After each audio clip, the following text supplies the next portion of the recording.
இந்துக்களை தான் ஈஸியாக கொள்ளடிக்கலாம். அதுக்காக தான் இந்து அறநிலையத்துறை அமைச்சர் அவர். ஆனால் இந்துக்கள் என்ன பண்றீங்க, பேன்னு முழிச்சுக்கிட்டு இன்னைக்கு வரைக்கும் வேடிக்கை பார்த்துட்டு இருக்கு. என்னுடைய அருமையான நண்பர் ஒருத்தர் திருச்செந்தூர் போயிட்டு வந்தாங்க. என்னை பார்த்து ஏளனமா கேட்டாங்க, உங்க கோயில் உள்ள போறதுக்கு எல்லாரும் இலவசமா உள்ள விட்டுறீங்க, ஆனா எங்க கோயில்ல போனா 500 ரூபாய் கட்டணும், அப்பதான் தரிசனமே கிடைக்கும். உண்மையா அது? பார்த்தீங்களா?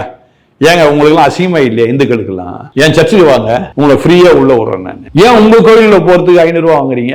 ஏன்னா சாமி தரிசனம் பண்றது எதுக்குங்க? என் மனசுக்காக, என் உள்ளம் சந்தோஷப்படணும், எனக்கு ஒரு சமாதானம் கிடைக்கணும், அதுக்காக நான் போறேன். நான் என்ன பண்ணணும், என் சொந்த விருப்பத்தோடு கூட அந்த காணிக்க உண்டியல்ல என்ன பண்ணணும், உண்டியல்ல நான் காசு போடணும்.